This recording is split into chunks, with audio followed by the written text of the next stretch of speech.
As Crônicas de Gelo e Fogo. A Guerra dos Tronos. De George R. Martin. Prólogo. Nós devíamos voltar, Insistiu Garrett quando os bosques começaram a escurecer ao redor do grupo. Os selvagens estão mortos. Os mortos o assustam? Perguntou Sorwaymar Royce, com não mais do que uma sugestão de sorriso no rosto. Garrett não mordeu a isca. Era um homem velho, com mais de 50 anos, e vira os nobres chegarem e partirem. Um morto é um morto. Respondeu. Nada temos a tratar com os mortos. Mas estão mortos? Perguntou Royce com suavidade. Que prova temos disso? Will os viu. Disse Garrett. Se ele diz que estão mortos, é prova suficiente para mim.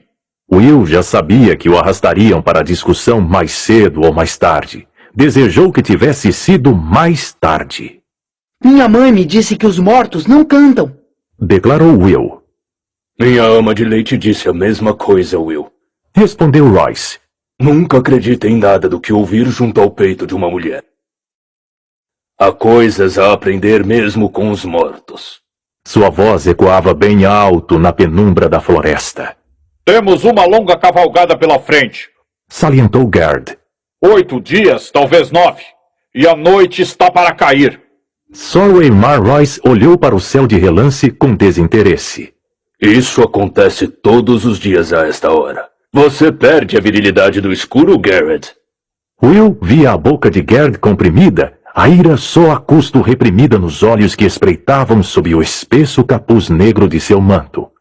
Ele passara 40 anos na patrulha da noite, desde que era jovem até se tornar um homem. E não estava acostumado a não ser levado a sério. Mas era mais do que isso. Will conseguia detectar no homem mais velho algo além, por detrás do orgulho ferido. Era possível sentir.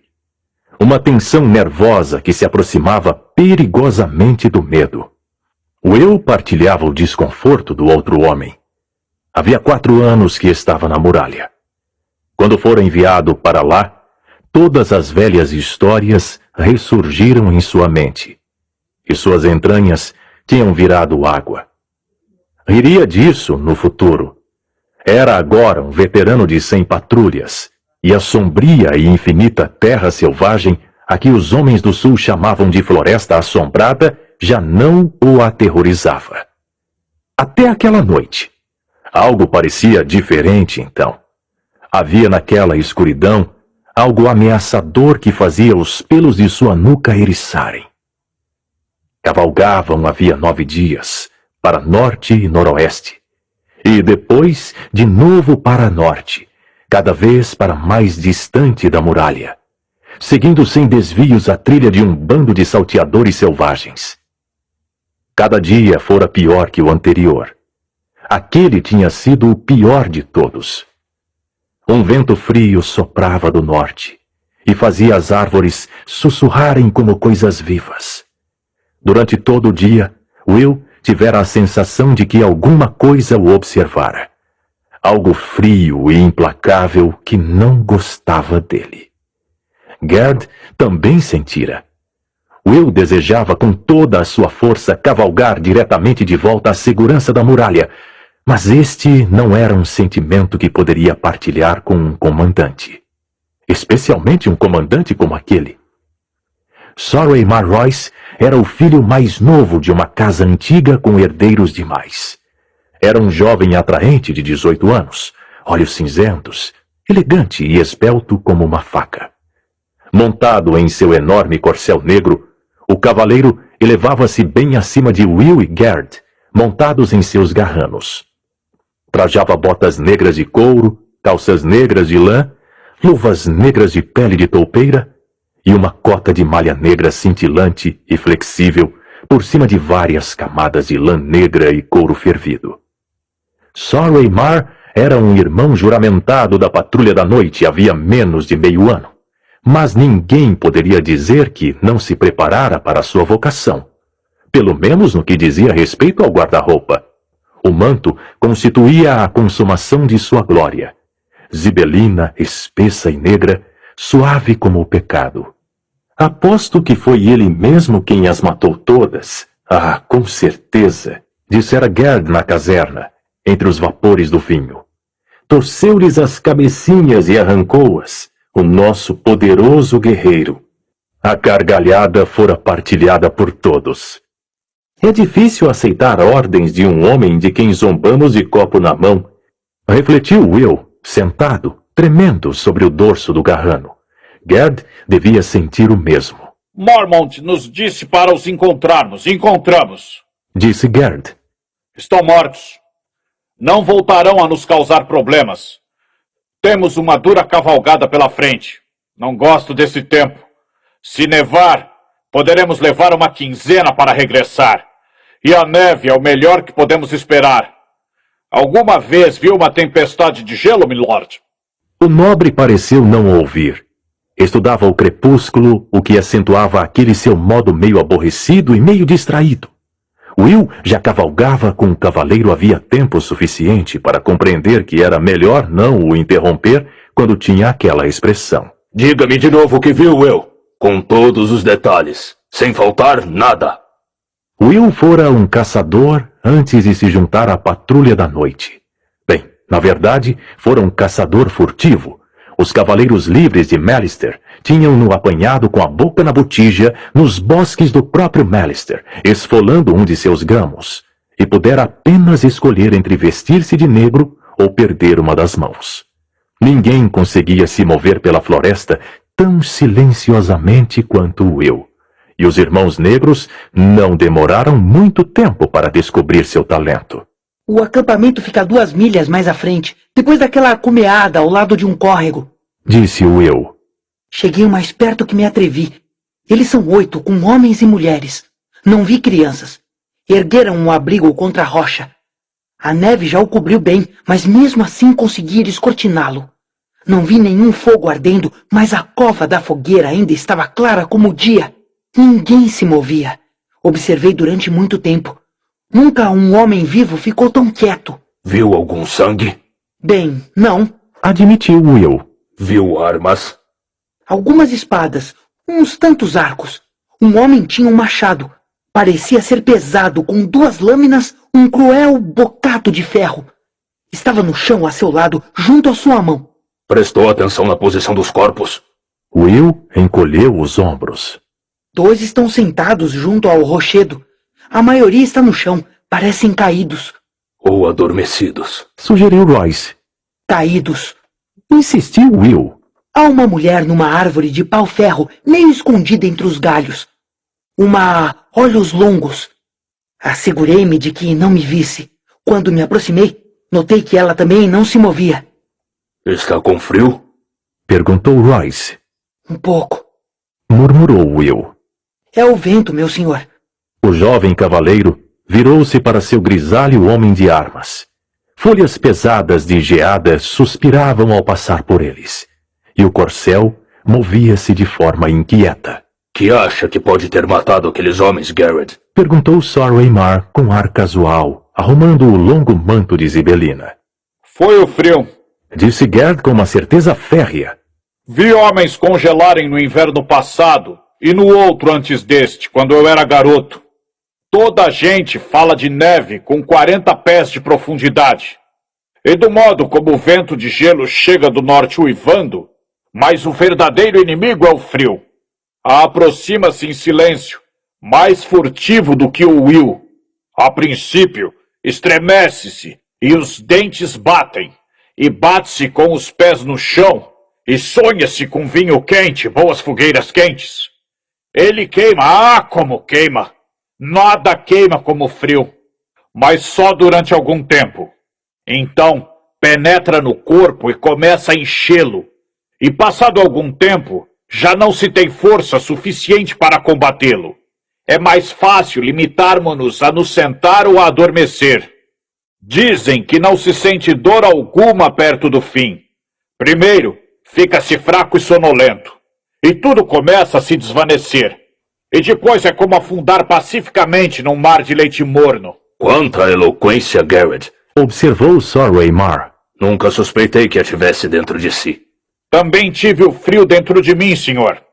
Gerd puxou para trás o capuz, oferecendo a Sor-Eymar um claro e longo vislumbre dos cotos onde as orelhas tinham estado. 2 orelhas, 3 dedos dos pés e um mindinho da mão esquerda. Tive sorte. Encontramos meu irmão congelado no seu posto de vigia, com um sorriso no rosto. Sor-Eymar encolheu os ombros. Devia vestir roupas mais quentes, Garrett. Gerd lançou ao nobre um olhar feroz, e as cicatrizes ao redor de suas orelhas, nos locais onde Mestre Aemon as cortara, ficaram vermelhas de fúria. Veremos quão quente poderá se vestir quando chegar o inverno. Puxou o capuz para cima e arqueou as costas sobre o garrano, silencioso e carrancudo. Se Garrett diz que foi o frio... Começou Will. Fez alguma vigia nessa última semana, Will? Sim, meu senhor. Nunca havia uma semana em que ele não fizesse uma maldita dúzia de vigias. Aonde o homem queria chegar? E em que estado encontrou a muralha? Úmida. Respondeu Will, franzindo a testa. Agora que o nobre o fizera notar, via os fatos com clareza. Eles não podem ter congelado. Se a muralha está úmida, não podem.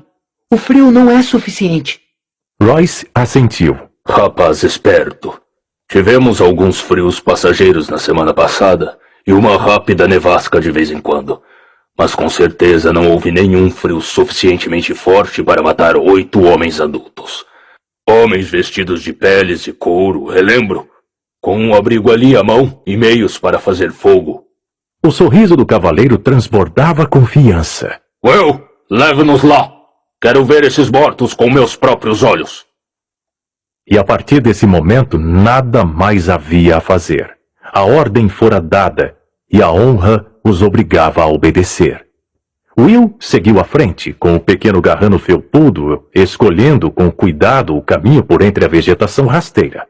Uma neve ligeira caíra na noite anterior, e havia pedras, raízes e buracos escondidos por baixo de sua crosta, à espreita dos descuidados e dos imprudentes.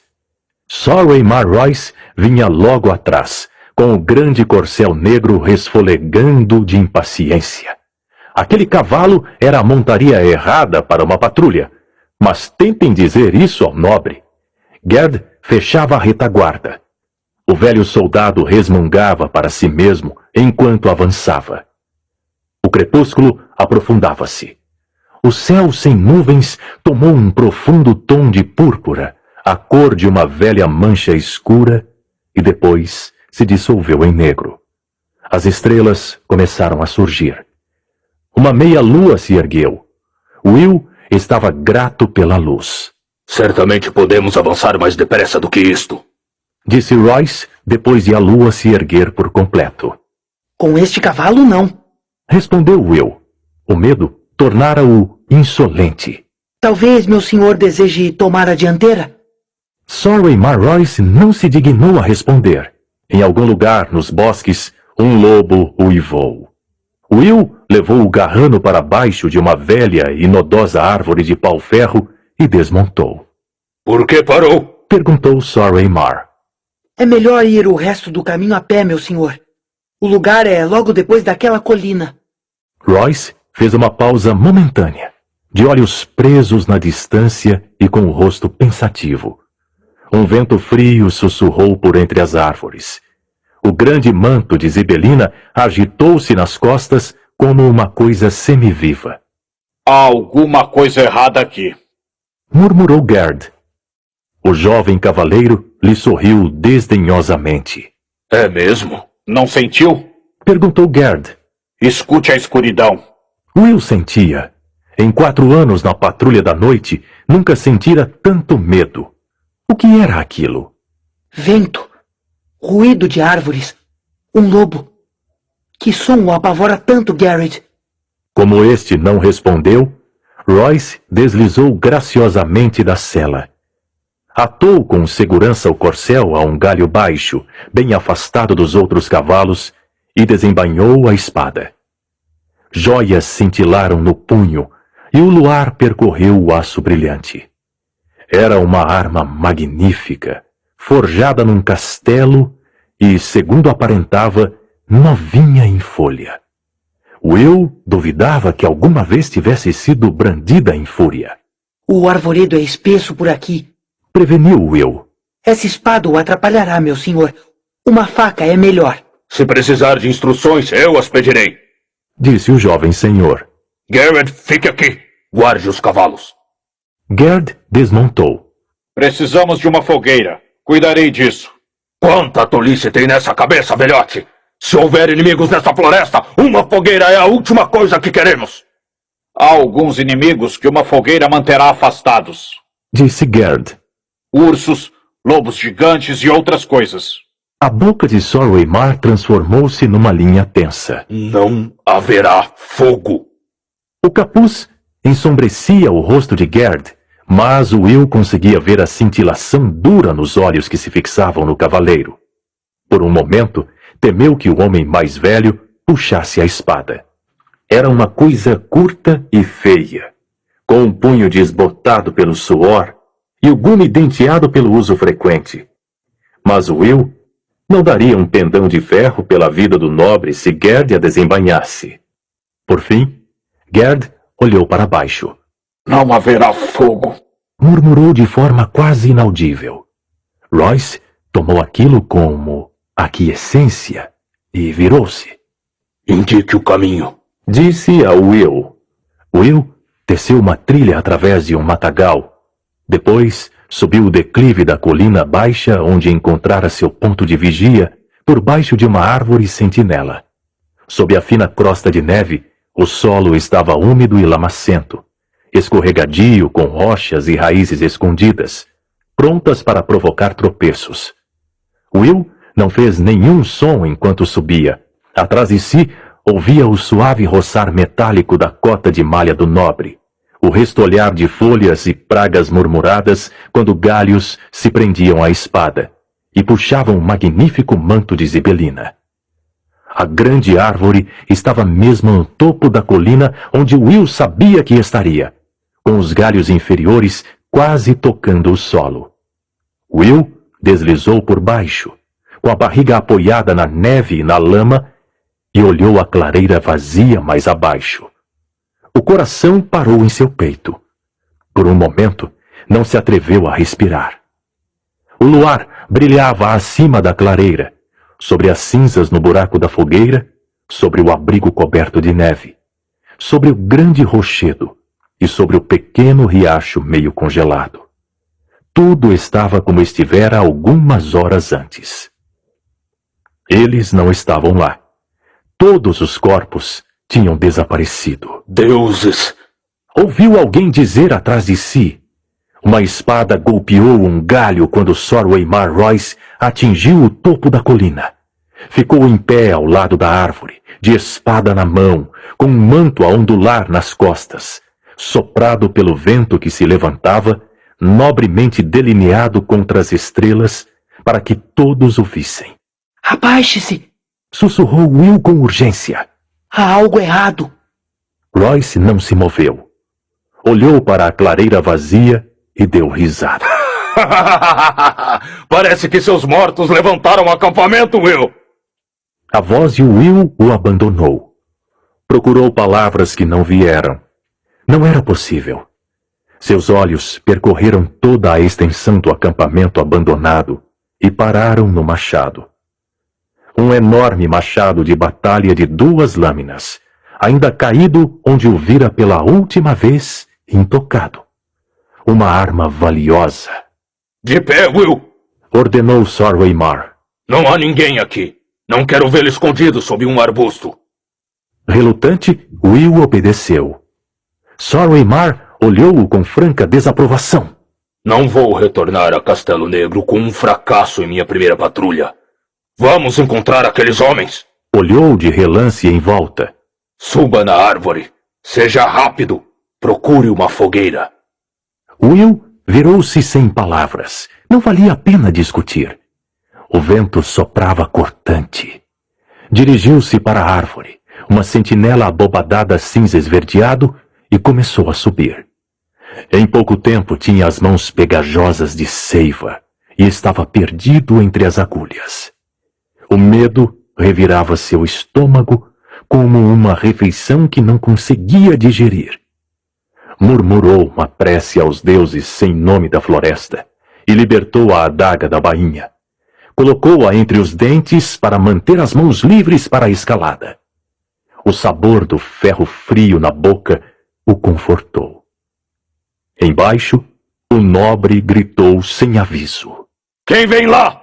Will ouviu incerteza na pergunta. Parou de escalar. Escutou. Observou. Os bosques responderam. Um restolhar de folhas. O correr gelado do riacho. O pio distante de uma coruja das neves. Os outros não faziam som algum. Will viu movimento com o canto do olho. Sombras pálidas que deslizavam pela floresta. Virou a cabeça, viu de relance uma sombra branca na escuridão. Logo depois ela desapareceu. Galhos agitaram-se gentilmente ao vento, coçando-se uns aos outros com dedos de madeira. Will abriu a boca para gritar um aviso, mas as palavras pareceram congelar na garganta. Talvez estivesse errado. Talvez tivesse sido apenas uma ave, um reflexo na neve, um truque qualquer do luar. Afinal, o que vira? Will, onde está? Chamou Sor-Eymar. Vê alguma coisa? O homem descrevia um círculo lento, cauteloso, de espada na mão. Deve tê-los pressentido tal como Will os pressentia. Nada havia para ver. Responda! Por que está tão frio? E estava frio. Tremendo, Will agarrou-se com firmeza ao seu poleiro. Apertou o rosto com força contra o tronco da árvore. Sentia a seiva doce e pegajosa na bochecha. Uma sombra emergiu da escuridão da floresta. Parou diante de Royce. Era alta, descarnada e dura como ossos velhos, com uma carne pálida como leite. Sua armadura parecia mudar de cor quando se movia. Aqui era tão branca como neve recém-caída. Ali, negra como uma sombra, por todo o lado salpicada com o escuro cinza esverdeado das árvores. Os padrões corriam como o luar na água a cada passo que dava. Will ouviu a exalação sair de Sor-Eymar Royce num longo silvo. Não avance mais! Preveniu o nobre. A voz esganiçada como a de um rapaz. Atirou o longo manto de zibelina para trás, por sobre os ombros, a fim de libertar os braços para a batalha, e pegou na espada com ambas as mãos. O vento parara. Estava muito frio. O outro deslizou para a frente, sobre pés silenciosos. Na mão, trazia uma espada diferente de tudo que Will tivesse visto. Nenhum metal humano tinha entrado na forja daquela lâmina. Estava viva de luar, translúcida, um fragmento de cristal tão fino que parecia quase desaparecer quando visto de frente. Havia naquela coisa uma tênue cintilação azul, uma luz fantasmagórica que brincava com seus limites, e de algum modo Will soube que era mais afiada do que qualquer navalha. Sor-Eymar enfrentou o inimigo com bravura. Nesse caso, dance comigo! Ergueu a espada bem alto, acima da cabeça, desafiador. As mãos tremiam com o peso da arma, ou talvez devido ao frio. Mas naquele momento, pensou Will, Sor-Eymar já não era um rapaz, e sim um homem da patrulha da noite. O outro parou. Will viu seus olhos, azuis, mais profundos e mais azuis do que quaisquer olhos humanos, de um azul que queimava como gelo. Will fixou-se na espada que estremecia, erguida, e observou o luar que corria, frio, ao longo do metal. Durante um segundo, atreveu-se a ter esperança. Emergiram em silêncio, das sombras, gêmeos do primeiro. 3, 4, 5. Sor-Eymar talvez tivesse sentido o frio que vinha com eles, mas não chegou a vê-los. não chegou a ouvi-los. Will tinha de chamá-lo. Era seu dever. E sua morte se o fizesse. Estremeceu, abraçou a árvore e manteve o silêncio. A espada clara veio pelo ar, tremendo. Só o Eimar parou-a com o aço. Quando as lâminas se encontraram, não se ouviu nenhum ressoar de metal com metal. Apenas um som agudo e fino, quase inaudível, como um animal a guinchar de dor. Royce deteve um segundo golpe, e um terceiro, e depois recuou um passo. Outra chuva de golpes e recuou outra vez. Atrás dele, para a direita, para a esquerda, à sua volta, os observadores mantinham-se de pé, pacientes, sem rosto, silenciosos, com os padrões mutáveis de suas delicadas armaduras a torná-los quase invisíveis na floresta, e não faziam um gesto para intervir. Uma vez e outra, as espadas encontraram-se, até Will querer tapar os ouvidos, protegendo-os do estranho e angustiado lamento de seus choques. Só Eimar já arquejava por causa do esforço, e a respiração criava nuvens ao luar. Sua lâmina estava branca de gelo. A do outro dançava com uma pálida luz azul.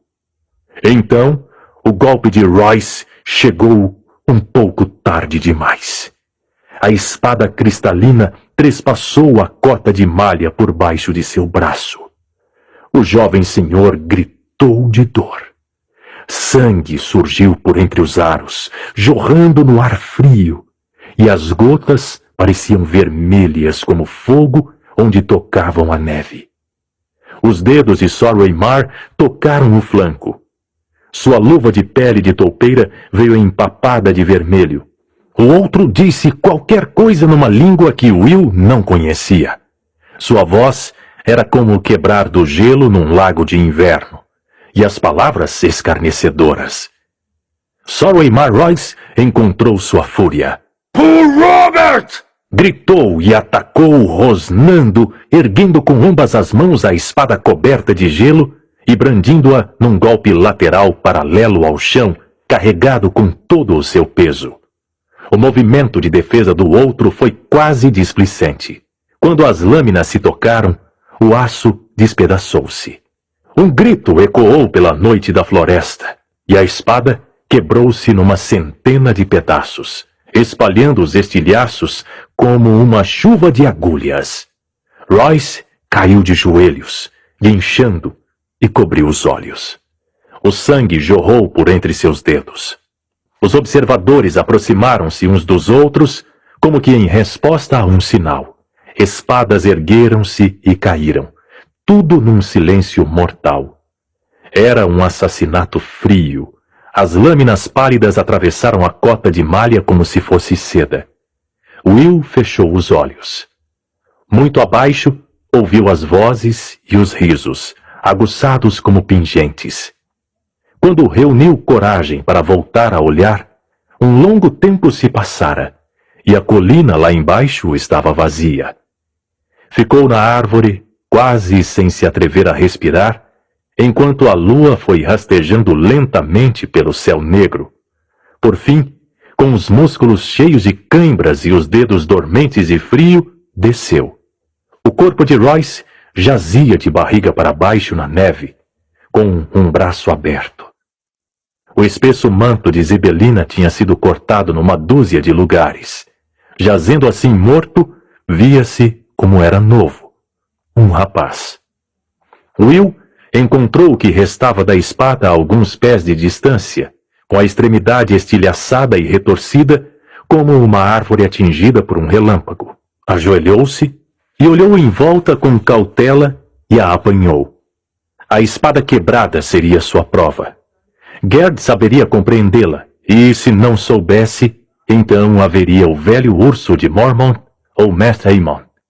Estaria Gerd ainda à espera com os cavalos? Tinha de se apressar. Will endireitou-se.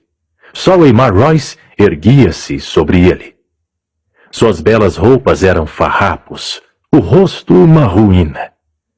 O estilhaço da espada trespassara a agora branca e cega pupila do olho esquerdo.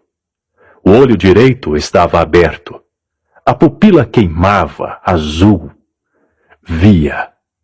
A espada, quebrada, caiu de dedos despidos de força. Will fechou os olhos para rezar. Mãos longas e elegantes roçaram em sua bochecha e depois se fecharam em volta de sua garganta. Estavam enluvadas na mais fina pele de toupeira e pegajosas de sangue, mas seu toque era frio como o gelo. Capítulo 1. Bran. A manhã chegara límpida e fria, com uma aspereza que sugeria o fim do verão. Partiram ao nascer do dia para assistir à decapitação de um homem. Eram 20 ao todo, e Bran cavalgava com os outros, nervoso e agitado. Fora a primeira vez que se considerara que ele tinha idade suficiente para ir com o senhor seu pai e os irmãos ver fazer-se a justiça do rei. Era o 9º ano de verão, e o 7º da vida de Bran. O homem tinha sido capturado nas imediações de uma pequena fortificação nos montes.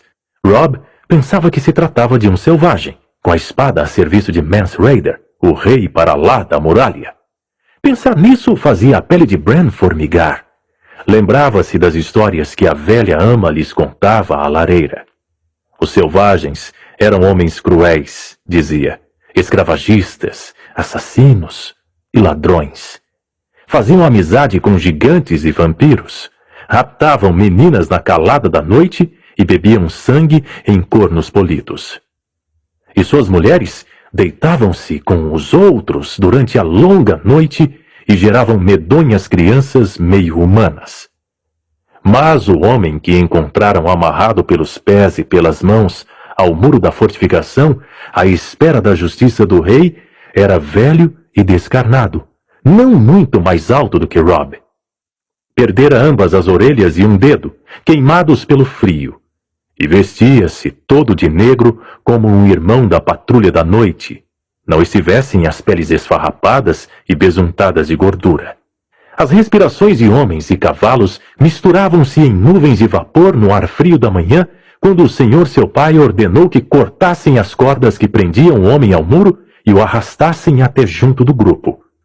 Robb e Jon sentavam-se, aprumados e imóveis, sobre os cavalos, com Bran entre eles, em seu pônei, tentando parecer ter mais do que os seus 7 anos, e fingindo que nada daquilo era novo para ele. Um vento tênue soprava pelo portão do povoado. Sobre suas cabeças agitava-se o estandarte dos Stark de Winterfell, um lobo gigante cinzento correndo por um campo branco de gelo. O pai de Bran, também em sua montaria, mantinha-se solene, os longos cabelos castanhos ondulando ao vento. A barba bem aparada estava salpicada de branco, fazendo-o parecer mais velho do que os seus 35 anos. Hoje seus olhos cinzentos formavam uma expressão soturna, e ele parecia bem diferente do homem que se sentava em frente ao fogo à noite para falar suavemente da era dos heróis e das crianças da floresta. Tirara a expressão de pai, pensou Bran, e colocara a de Lord Stark de Winterfell. Questões foram colocadas, e respostas foram dadas ali, no frio da manhã. Mas, mais tarde, Bran não recordaria muito do que fora dito. Por fim, o senhor seu pai deu uma ordem, e 2 de seus guardas arrastaram o homem esfarrapado até o toco de pau-ferro no centro da praça. Empurraram-lhe a cabeça à força contra a madeira dura e negra. Lord Eddard Stark apeou, e seu protegido, Theon Greyjoy, apresentou-lhe a espada. Chamavam gelo àquela espada. Era larga como a mão de um homem e mais alta do que Robb. A lâmina era de aço valiriano, forjado com feitiços e escuro como fumo. Nada mantinha o fio como o aço valiriano. O pai de Bran descalçou as luvas e as entregou a Jory Castle, o capitão da guarda doméstica. Pegou o gelo com ambas as mãos e disse: Em nome de Roberts da casa Baratheon, o primeiro do seu nome, rei dos Ândalos e dos Roinares e dos primeiros homens, senhor dos Sete Reinos e protetor do território, pela voz de Eddard da casa Stark, senhor de Winterfell e protetor do norte, condeno-o à morte. E ergueu a espada bem alto sobre a cabeça. O irmão bastardo de Bran, Jon Snow, aproximou-se. Mantenha a rédea curta sobre o pônei. Sussurrou. E não afaste os olhos. O pai saberá se assim fizer. Bran manteve rédea curta sobre o pônei e não afastou os olhos. Seu pai cortou a cabeça do homem com um único golpe, dado com segurança. O sangue borrifou a neve, tão vermelho quanto o vinho estival. Um dos cavalos empinou-se e teve de ser segurado para que não fugisse. Bran não conseguia tirar os olhos do sangue. A neve em torno do poste bebia-o com sofreguidão, ficando cada vez mais vermelha enquanto ele observava. A cabeça bateu numa raiz grossa e rolou. Parou perto dos pés de Greyjoy. Theon era um jovem esguio e escuro de 19 anos que achava tudo divertido. Soltou uma gargalhada, pôs a bota sobre a cabeça e deu-lhe um pontapé. Cretino! Resmungou Jon, baixo o bastante para que Greyjoy não o ouvisse. Pôs uma das mãos no ombro de Bran, que olhava o irmão bastardo. Você foi bem, disse-lhe Jon solenemente. Jon tinha 14 anos. Já era experiente na justiça. O tempo parecia mais frio durante a longa viagem de regresso ao Winterfell, embora o vento tivesse enfraquecido e o sol estivesse mais alto no céu. Bran cavalgava junto aos irmãos, bem adiantados em relação ao resto dos cavaleiros, com o pônei esforçando-se ao máximo para acompanhar o ritmo dos outros cavalos. O desertor morreu com bravura, disse Robb. Era grande e encorpado, e crescia dia a dia, com as cores da mãe, a pele clara, os cabelos vermelho acastanhados e os olhos azuis do Tully de correr rio. Tinha coragem, pelo menos. Não, disse Jon Snow calmamente. não era coragem. O homem estava morto de medo. Podia se ver em seus olhos, Stark. Os de Jon eram de um cinza tão escuro que pareciam quase negros, mas pouco havia que não vissem. Tinha a mesma idade que Robb, mas os dois não eram parecidos. Jon era esguio e escuro, enquanto Robb era musculoso e claro. Este era gracioso e ligeiro. Seu meio-irmão, forte e rápido. Robb não estava impressionado. Que os outros levem seus olhos, praguejou. Ele morreu bem. Fazemos uma corrida até a ponte? Sim, disse Jon, incitando o cavalo. Robb praguejou e seguiu-o, e galoparam trilha afora, com Robb aos gritos e assobios, e Jon silencioso e concentrado. Os cascos dos cavalos levantavam respingos de neve por onde passavam. Bran não tentou segui-los. Seu pônei não poderia acompanhá-los. Vira os olhos do maltrapilho e agora pensava neles. Após algum tempo, o som das gargalhadas de Robb atenuou-se e os bosques ficaram silenciosos novamente. Estava tão perdido em seus pensamentos que não ouviu o resto do grupo, até que seu pai se aproximou para cavalgar a seu lado. Está bem, Bran? Perguntou, não sem simpatia. Sim, pai, disse Bran. Olhou para cima, envolto em peles e couros, montado no grande cavalo de batalha, o senhor seu pai pairava acima de si como um gigante. Robb disse que o homem morreu bravamente, mas Jon disse que ele tinha medo. E o que você acha? Perguntou-lhe o pai. Bran refletiu sobre o assunto. Pode um homem continuar a ser valente se tiver medo? Esta é a única maneira de um homem ser valente. Respondeu seu pai. Compreende por que eu fiz? Ele era um selvagem, disse Bran. Eles roubam as mulheres e vendem-nas aos outros. Seu pai sorriu. A velha ama anda lhe contando histórias outra vez. Na verdade, o homem era um traidor, um desertor da Patrulha da Noite. Ninguém pode ser mais perigoso. O desertor sabe que sua vida está perdida se for capturado e, por isso, não vacilará perante nenhum crime, por mais vil que seja. Mas você não me compreendeu bem. A pergunta não era sobre o motivo por que o homem tinha de morrer, mas sim porque eu tive de fazê-lo. Bran não tinha resposta para aquilo. O rei Robert tem um carrasco. Respondeu em tom incerto. Tem. Admitiu o pai. E os reis Targaryen também tiveram antes dele. Mas o nosso costume é o mais antigo. O sangue dos primeiros homens ainda corre nas veias dos Stark, e mantemos a crença de que o homem que dita a sentença deve manejar a espada. Se tirar a vida de um homem, deve olhá-lo nos olhos e ouvir suas últimas palavras. Se não conseguir suportar fazê-lo, então talvez o homem não mereça morrer. Um dia, Bran, você será vassalo de Robb, mantendo um domínio para o seu irmão e o seu rei. E a justiça caberá a você. Quando esse dia chegar, não deverá ter nenhum prazer na tarefa, mas tampouco deverá desviar os olhos. Um governante que se esconde atrás de executores pagos, logo se esquece o que é a morte. Foi então que Jon reapareceu sobre o cume da colina à frente do grupo. Acenou e gritou para eles. Pai! Bran! Venham depressa ver o que o Robb encontrou! E depois desapareceu novamente. Jory pôs-se ao lado de Bran e do pai. Problemas, milord? Sem dúvida alguma, Disse o senhor seu pai. Vamos ver que velharia desenterraram agora os meus filhos. Pôs o cavalo a trote. Jory, Bran e o resto do grupo seguiram-no. Encontraram Robb na margem do rio, ao norte da ponte, com Jon ainda montado ao seu lado. As neves do fim do verão tinham sido pesadas naquela volta da lua. Robb estava enterrado em branco até os joelhos, com o capuz atirado para trás, e o sol brilhava em seus cabelos. Aconchegava alguma coisa no braço, enquanto os rapazes conversavam em vozes animadas, mas baixas. Os cavaleiros escolheram o caminho com cuidado através dos detritos empilhados pelo rio, tateando em busca de apoio sólido no terreno encoberto e irregular. Jory Castle e Theon Greyjoy foram os primeiros a chegar perto dos rapazes. Greyjoy ria e gracejava enquanto se aproximava. Bran sentiu o fôlego sair-lhe do peito. Deuses!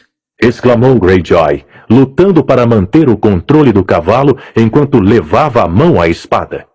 A espada de Jory estava na mão. Robb, afaste-se disso! Gritou enquanto o cavalo empinava entre suas pernas. Robb sorriu e ergueu o olhar do volume que tinha nos braços. Ela não pode lhe fazer mal. Disse. Ela está morta, Jory. Àquela altura, Bran já ardia de curiosidade. Teria esporeado o pônei para avançar mais depressa, mas o pai os fez desmontar junto à ponte e aproximar-se a pé. Bran saltou do animal e correu. Também Jon, Jory e Theon Greyjoy já tinham desmontado. O que pelos 7 infernos é isso? Perguntou Greyjoy. Uma loba. Disse Robb. Uma aberração. Disse Greyjoy. Olha o tamanho da coisa. O coração de Bran martelava no peito, enquanto ele abria caminho através de uma pilha de detritos que lhe alcançava a cintura, até que chegou ao lado do irmão. Meio enterrada na neve manchada de sangue, uma forma enorme atolava-se na morte. Em sua desgrenhada pelagem cinzenta, formara-se gelo, e um tênue cheiro de putrefação impregnava como perfume de mulher. Bran viu de relance os olhos cegos repletos de vermes, uma grande boca cheia de dentes amarelados. Mas foi o tamanho da coisa que o fez ficar de boca aberta. Era maior que seu pônei, com o dobro do tamanho do maior cão de caça do canil de seu pai. Não é aberração nenhuma. Disse Jon calmamente. Isso é uma loba gigante. Esses animais crescem mais do que os da outra espécie. Theon Greyjoy disse. Não se vêem lobos gigantes ao sul da muralha pelo menos há 200 anos. Vejo um agora. Respondeu Jon. Bran desviou os olhos do monstro. Foi então que reparou no fardo que estava nos braços de Robb. Soltou um grito de deleite e aproximou-se. O filhote Era uma minúscula bola de pelo cinza escuro, ainda com os olhos fechados. Batia cegamente com o focinho contra o peito de Rob, procurando leite nos couros que o cobriam, soltando um pequeno som lamentoso e triste. Bran estendeu uma mão hesitante. Vamos! Disse-lhe Rob. Pode tocá-lo. Bran fez um afago rápido e nervoso no filhote, e depois se virou quando Jon disse. Ora, veja aqui! Seu meio-irmão pôs um segundo filhote em seus braços. Há 5 ao todo. Bran sentou-se na neve e abraçou a cria de lobo, encostando-a ao rosto. O pelo do animal era macio e morno. Lobos gigantes à solta no reino depois de tantos anos, murmurou Hullen, o mestre dos cavalos. Isso não me agrada. É um sinal, disse Jory. O pai franziu a sobrancelha. Isso é só um animal morto, Jory, disse, apesar de parecer perturbado. A neve rangia sob seus pés enquanto passeava ao redor do corpo. Sabemos quem a matou? Tem alguma coisa na garganta, disse Rob, orgulhoso de ter encontrado a resposta mesmo antes de o pai ter perguntado. Ali, por baixo da mandíbula. O pai ajoelhou-se e tateou sobre a cabeça do animal. Deu um puxão e ergueu a coisa para que todos a vissem. Um pé de chifre estilhaçado de veado, com as pontas partidas, todo vermelho de sangue. Um silêncio súbito caiu sobre o grupo. Os homens olharam inquietos para o corno, mas ninguém se atreveu a falar. Mesmo Bran pressentia seu medo, embora não compreendesse.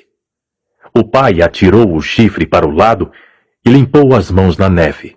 Surpreende-me que ela tenha vivido tempo suficiente para parir, disse, e sua voz quebrou o encantamento. Talvez não tenha, disse Jory. Ouvi histórias. Talvez a loba já estivesse morta quando os filhotes chegaram. Nascido com os mortos. Interveio outro homem. Pior sorte. Não importa, disse Hullen. Não tarda e estarão mortos também. Bran soltou um grito inarticulado de desalento. Quanto mais depressa, melhor. Concordou Theon Greyjoy e puxou a espada. Dê-me o animal, Bran. A criaturinha enroscou-se nele, como se tivesse ouvido e compreendido. Não! Gritou Bran ferozmente. É meu. Guarde a espada, Greyjoy. Disse Rob, que por um momento soou tão autoritário quanto o pai, o senhor que viria a ser um dia. Vamos ficar com esses filhotes. Não pode fazer isso, rapaz. Disse Harwin, que era filho de Hullen. Será misericordioso matá-los, disse Hullen.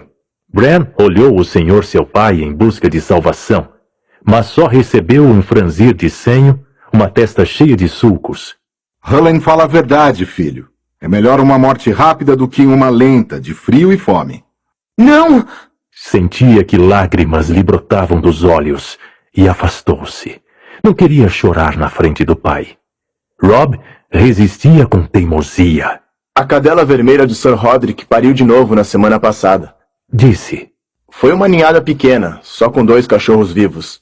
Ela terá leite suficiente. Ela os despedaçará quando tentarem mamar. Lord Stark, disse Jon. Era estranho ouvi-lo chamar o pai assim, de modo tão formal. Bran olhou-o com uma esperança desesperada. Há 5 crias, 3 machos e 2 fêmeas. E então, Jon? O senhor tem 5 filhos legítimos. Disse Jon. 3 filhos e 2 filhas.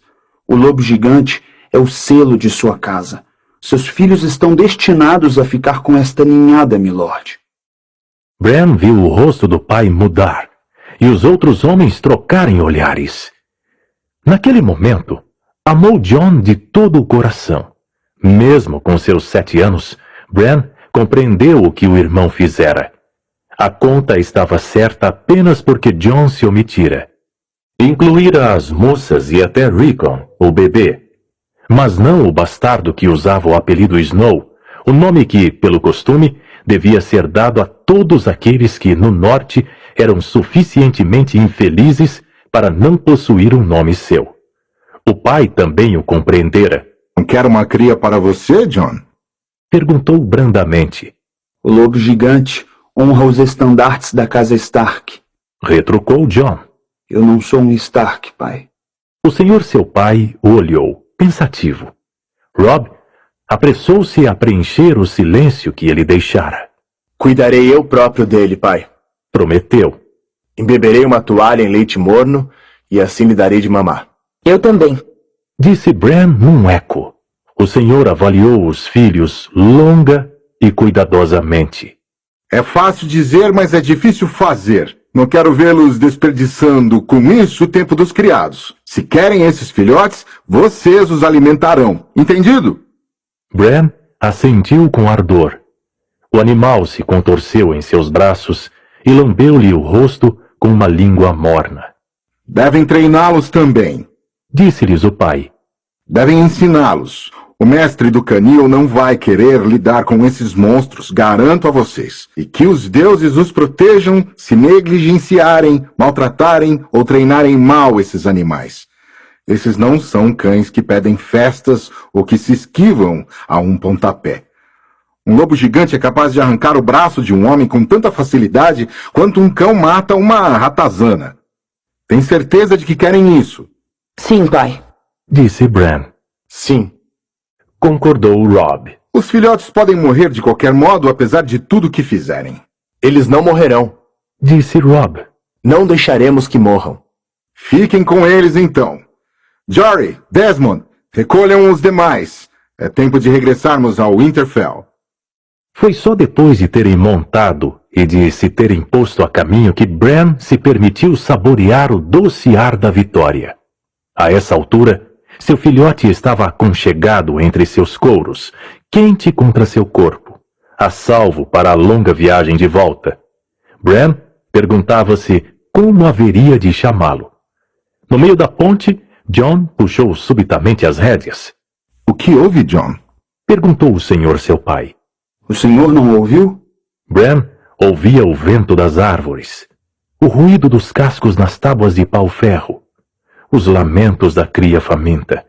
Mas Jon escutava outra coisa. Ali, disse Jon. Fez o cavalo dar meia volta e galopou pela ponte, pelo caminho por onde viera. Viram-no desmontar onde a loba gigante jazia morta na neve e ajoelhar-se. Um momento mais tarde, cavalgava de regresso, sorrindo. Deve ter se afastado dos outros. Ou sido afastado, disse o pai, olhando a sexta cria. A pelagem desta era branca, enquanto a do resto da ninhada era cinzenta. Seus olhos eram tão vermelhos quanto o sangue do homem esfarrapado que morrera naquela manhã. Bran achou curioso que só aquele cachorro tivesse aberto os olhos, enquanto os outros ainda estavam cegos. Um albino, disse Theon Greyjoy, com perverso divertimento. Esse vai morrer ainda mais depressa do que os outros. Jon Snow lançou sobre o protegido de seu pai um olhar longo e gelado. Penso que não, Greyjoy. Esse me pertence. Capítulo 2. Catelyn. Catelyn nunca gostara daquele bosque sagrado. Nascera entre os Tully, em Corre Hill, mais ao sul, nas margens do ramo vermelho do Tridente. O bosque sagrado que havia ali era um jardim, luminoso e arejado, onde grandes árvores de sequoia espalhavam sombras sarapintadas por córregos que rumorejavam entre as margens. As aves cantavam em ninhos escondidos, e o ar era perfumado pelo odor de flores. Os deuses de Winterfell habitavam um tipo diferente de bosque. Era um lugar escuro e primordial.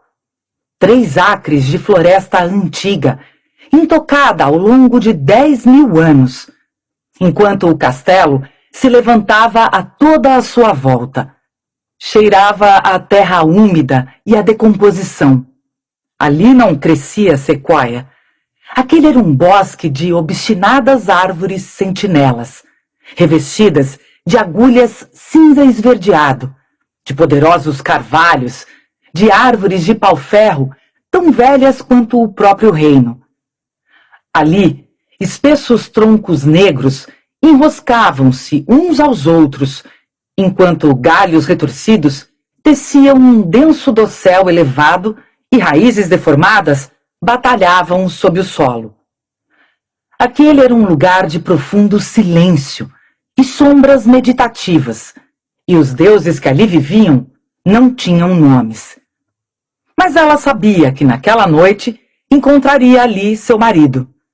Sempre que ele tirava a vida de um homem, procurava depois o sossego do bosque sagrado. Catelyn fora ungida com 7 olhos e recebera o nome no arco-íris de luz que enchia o septo de Corre-Rio. Pertencia à fé, tal como o pai e o avô, e o pai deste antes dele. Seus deuses possuíam nomes, e seus rostos eram-lhe tão familiares como os de seus pais. O serviço religioso era um septão com um turíbulo, o cheiro do incenso, um cristal de 7 lados animado com luz, vozes erguidas em canto.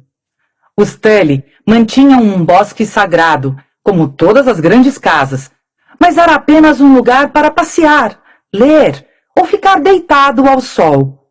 A prece pertencia ao septo.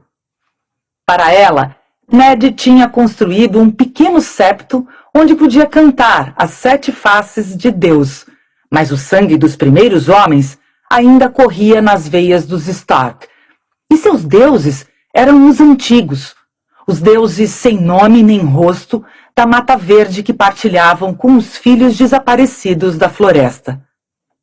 No centro do bosque, um antigo represeiro reinava pensativo sobre uma pequena lagoa onde as águas eram negras e frias. Ned chamava-lhe a Árvore Coração. A casca do represeiro era branca como osso, e suas folhas vermelhas como 1000 mãos manchadas de sangue. Um rosto tinha sido esculpido no tronco da grande árvore, de traços compridos e melancólicos, com os olhos profundamente escavados, vermelhos de seiva seca e estranhamente vigilantes. Aqueles olhos eram velhos, mais velhos do que Winterfell. Se as lendas eram verdadeiras, tinham visto Brandon, o construtor, assentar a primeira pedra. Tinham visto as muralhas de granito do castelo crescerem à sua volta. Dizia-se que os filhos da floresta tinham esculpido rostos nas árvores durante os séculos de alvorada, antes da chegada dos primeiros homens, vindos do Mar Estreito. No sul, os últimos represeiros tinham sido derrubados ou queimados havia 1000 anos, exceto na Ilha das Caras, onde os Homens Verdes mantinham sua vigilância silenciosa e as coisas eram diferentes. Aqui, cada castelo possuía seu bosque sagrado, e cada bosque sagrado tinha sua árvore-coração, e cada árvore-coração, seu rosto. Catelyn encontrou o marido sob o represeiro, sentado numa pedra coberta de musgo. Tinha gelo, a espada, pousada sobre as coxas, e limpava-lhe a lâmina naquelas águas, negras como a noite. 1000 anos de humus jaziam numa grossa camada no solo do bosque sagrado, engolindo o som dos pés da mulher. Mas os olhos vermelhos do represeiro pareciam segui-la enquanto se aproximava. Ned, chamou ela com suavidade. Ele ergueu a cabeça para olhá-la. Catelyn? Sua voz era distante e formal. Onde estão as crianças? Ele sempre lhe perguntava aquilo. Na cozinha, discutindo nomes para as crias de lobo. Ela estendeu o manto sobre o chão da floresta e sentou-se junto à lagoa, de costas voltadas para o represeiro. Podia sentir os olhos a observá-la, mas fez o melhor que pôde para ignorá-los. Arya já está apaixonada, e Sansa enfeitiçada e apiedada, mas Rickon não está muito seguro. Tem medo? Um pouco. Só tem 3 anos. Ned franziu as sobrancelhas. Ele tem de aprender a enfrentar seus medos. Não terá 3 anos para sempre. E o inverno está chegando. Sim. As palavras provocaram-lhe um arrepio, como sempre. O lema Stark. Todas as casas nobres tinham o seu. Lemas de família, pedras de toque, espécies de oração, que alardeavam honra e glória, prometiam lealdade e verdade, juravam fé e coragem. Todas, menos a dos Stark. O inverno está chegando, diziam os lemas Stark. Refletiu sobre como aqueles nortenhos eram um povo estranho, e já não era a primeira vez que o fazia. O homem morreu bem, posso lhe assegurar. Tinha na mão um bocado de couro oleado, no qual deslizava com leveza a espada, enquanto falava, polindo o metal até soltar um brilho escuro. Fiquei contente por Bran. Teria ficado orgulhosa dele. Estou sempre orgulhosa de Bran, respondeu Catelyn, observando a espada enquanto ele a esfregava. Conseguia ver as ondulações profundas do aço, onde o metal fora dobrado sobre si mesmo 100 vezes durante a forja. Catelyn não sentia qualquer amor por espadas, mas não podia negar que gelo possuía sua beleza. Fora forjada em Valíria, antes de a destruição ter caído sobre a antiga cidade franca, quando os ferreiros trabalhavam seus metais, tanto com feitiços como com martelos. Tinha já 400 anos e era tão afiada como no dia em que fora forjada. O nome que ostentava era ainda mais antigo, um legado da Era dos Heróis, quando os Stark eram reis do norte. Foi o quarto este ano. O pobre homem estava meio louco. Algo lhe incutiu um medo tão profundo que minhas palavras não o alcançaram. Ben escreveu-me dizendo que a força da Patrulha da Noite já não tem 1000 homens. Não são só deserções. Tem perdido homens também nas patrulhas. São os selvagens? Quem mais poderia ser? Ned ergueu gelo e observou o aço frio ao longo de todo o seu comprimento. E só vai piorar. Pode chegar o dia em que eu não tenha escolha a não ser reunir os vassalos e marchar para o norte a fim de lidar de uma vez por todas com esse rei para lá da muralha. Para lá da muralha? A ideia fez Catelyn estremecer. Ned viu o terror no seu rosto. Mance Rayder não é nada que devemos temer. Há coisas mais sombrias para além da muralha. Ela olhou de relance a árvore e coração às suas costas, o tronco claro e os olhos vermelhos, observando, escutando, pensando seus longos e lentos pensamentos. O sorriso dele era gentil. Você acredita demais nas histórias da velha ama. Os outros estão tão mortos quanto os filhos da floresta, desaparecido há 8.000 anos. Mestre Luwin lhe diria que nunca sequer chegaram a estar vivos. Nenhum homem vivo jamais viu um. Até hoje de manhã, nenhum homem vivo tinha visto um lobo gigante.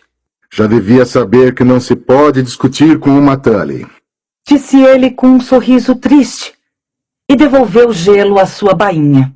Não veio até aqui para me contar histórias de ninar. Sei bem que não gosta desse lugar. Qual é o problema, milady? Catelyn tomou nas suas a mão do marido. Hoje chegaram dolorosas notícias, milord. Não quis incomodá-lo até ter se purificado. Não havia maneira de suavizar o golpe, e ela o disse sem rodeios. Lamento tanto, meu amor. Jon Arryn está morto. Os olhos dele encontraram os dela, e Catelyn viu como lhe custou, como sabia que custaria. Na juventude, Ned fora acolhido no ninho da águia, e Lord Arryn, que não tinha filhos seus, tornara-se um segundo pai para ele e para o seu outro protegido, Robert Baratheon. Quando o rei louco, Aerys II Targaryen, exigira suas cabeças, o senhor do ninho da águia erguera em revolta os seus estandartes da lua e do falcão, em vez de entregar aqueles que jurara proteger. E um dia, há 15 anos, seu segundo pai tinha se transformado também num irmão, quando ele e Ned se juntaram no septo de Corre Hill para desposar 2 irmãs, as filhas de Lord Hoster Tully. Jon? Essa notícia é segura? Trazia o selo do rei e a carta foi escrita na caligrafia do próprio Robert. Guardei-a para você. Diz que Lord Arryn partiu depressa. Nem mestre Pycelle pôde fazer coisa alguma, mas deu-lhe leite de papoula para que Jon não sofresse por muito tempo. Uma pequena misericórdia, suponho. Catelyn via o pesar em seu rosto, mas mesmo nesse momento, seu primeiro pensamento era dedicado a ela. A sua irmã e o filho de Jon, que notícia deles? A mensagem dizia apenas que estavam bem e que tinham regressado ao ninho da águia. Eu preferia que tivessem ido para Corre Hill. O ninho da águia é um lugar alto e solitário, e sempre foi o lugar de Jon, não deles. A memória de Lord Jon assombrará cada pedra. Conheço minha irmã. Ela precisa do conforto da família e dos amigos ao seu redor. Seu tio espera no vale, não é verdade? Ouvi dizer que Jon nomeou Cavaleiro do Portão. Catelyn assentiu. Brandon fará por ela e pelo garoto o que puder. É algum conforto, mas ainda assim... Vá encontrá-la. Leve as crianças, encha aqueles salões de ruído, gritos e risos. Aquele garoto precisa de outras crianças à sua volta, e Lysa não deve ficar só na sua dor. Gostaria de poder fazer isso. A carta trazia outras notícias. O rei viaja para o Winterfell à sua procura. Ned precisou de um momento para perceber o significado daquelas palavras, mas quando as compreendeu, a escuridão abandonou seus olhos. Robert vem pra cá? Quando ela assentiu, um sorriso abriu-se em seu rosto. Catelyn desejou poder compartilhar da alegria do marido, mas ouvira o que se dizia pelos pátios. Um lobo gigante morto na neve, com um chifre partido na garganta. O terror retorcia-se em seu interior como uma serpente, mas forçou-se a sorrir para aquele homem que amava, aquele homem que não punha fé alguma nos sinais. Sabia que o agradaria. Devíamos enviar uma mensagem ao seu irmão na muralha. Sim, claro, Ben vai querer estar aqui. Direi a mestre Luwin para enviar sua ave mais rápida. Ned ergueu-se e ajudou a esposa a levantar. Demônios, quantos anos já se passaram? E não nos dá mais notícias do que essas? A mensagem dizia quantos homens traz na comitiva? Penso que 100 cavaleiros, pelo menos. Com todos os seus servidores e vez e meia esse número de cavaleiros livres. Cersei e as crianças viajam com eles. Robert virá em passo moderado por causa delas. Ainda bem, teremos mais tempo para nos preparar. Os irmãos da rainha também vêm na comitiva. Ao ouvir aquilo, Ned fez uma careta. Catelyn sabia que pouca simpatia havia entre ele e a família da rainha. Os Lannister de Rochedo Casterly aderiram tardiamente à causa de Robert, quando a vitória era praticamente certa, e ele nunca os perdoara por isso. Bem, se o preço a pagar pela companhia de Robert é uma infestação de Lannisters, que seja. Parece que Robert traz metade da corte. Aonde o rei vai, o reino segue. Será bom ver as crianças. O mais novo ainda mamava no peito da Lannister da última vez que o vi. Agora deve ter o quê? 5 anos? O príncipe Tommen tem 7 anos. A mesma idade de Bran. Por favor, Ned, controle a língua. Lannister é nossa rainha, e dizem que seu orgulho cresce a cada ano que passa. Ned apertou-lhe a mão. Terá de haver um banquete bem organizado com cantores, e Robert vai querer caçar. Enviarei Jory para o sul com uma guarda de honra ao seu encontro, a fim de escoltá-los no caminho até aqui pela estrada do rei. Deuses, como iremos alimentar a todos? Já estão a caminho, você disse? Maldito seja o homem! Maldito seja o seu real couro!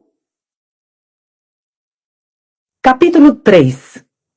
Daenerys. O irmão ergueu o vestido para que ela o inspecionasse. Isto é uma beleza. Toque-o. Vamos, acaricie o tecido. Dany o tocou. O tecido era tão macio que parecia correr-lhe pelos dedos como água. Não conseguia se lembrar de alguma vez ter usado algo tão suave. Assustou-se. Afastou a mão. É mesmo meu? Um presente do Magister Ilírio, disse Viserys, sorrindo. Seu irmão estava de bom humor naquela noite. A cor realçará o violeta de seus olhos, e você também terá ouro e joias de todos os tipos. Ilírio prometeu. Esta noite deve se parecer uma princesa. Uma princesa, pensou Dany. Já se esquecera de como era aquilo. Talvez nunca tivesse realmente sabido. Por que ele nos dá tanto? O que quer de nós? Há quase meio ano, viviam na casa do Magister. Comiam de sua comida, eram paparicados por seus criados. Dany tinha 13 anos, idade suficiente para saber que tais presentes raramente vêm sem preço ali, na cidade livre de Pentos. Ilírio não é nenhum tolo. Era um jovem magro com mãos nervosas e um ar febril nos olhos de um tom claro de lilás. O Magister sabe que não esquecerei os amigos quando subir ao trono. Dany não disse nada.